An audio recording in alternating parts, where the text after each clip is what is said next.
Police నీకోసం కాదా వాళ్ళు నా కోసం వెతుకుతున్నారు. డబ్బుల కోసం కకృతి పడి బెట్టింగ్ యాప్లు చేసా. ఇప్పుడు అది నా మెడకు చుట్టుకుంది. నీకు సిగ్గు లేదు, శరం లేదు. ఆ డబ్బుకి కకృతి పడేగా నా పార్టీలో దూరినా నీకు అవ్వాల్సిందే. బెట్టింగ్లు పెట్టిందే నీకోసం అన్నా. ఈ కేసులో కూడా నన్ను బొక్కలోకి పంపిద్దామన్నా. ఉన్న కేసులే లాక్కోలేక పీక్కోలేక చేస్తా ఉన్నా. నీ మొఖం బెట్టింగ్ యాప్ లో మోసపోయిన వాళ్ళు ఆత్మహత్యలు చేసుకుంటారు కదా, ఆ శవాలు నీకు యూజ్ అవుతాయని ఇలా సెట్ చేశా. షైమిరాని నీ డ్రామాలో నా కాడ వేయమాక.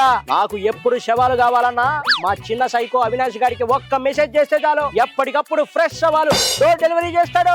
ఇప్పుడు నేను నీ మనిషినన్నా, నన్ను కాపాడాల్సిన బాధ్యత నీదేగా. సొంత చెల్లిని తల్లినే తరిమేసినోడిని నిన్నెలా సేవ్ చేస్తాననుకున్నావు? నా దగ్గర సెంటిమెంట్ బేరాలు లేవమ్మా షేమియా చెల్లి. అలా కాదు జలగన్నా, నువ్వు రక్షించాలన్నా.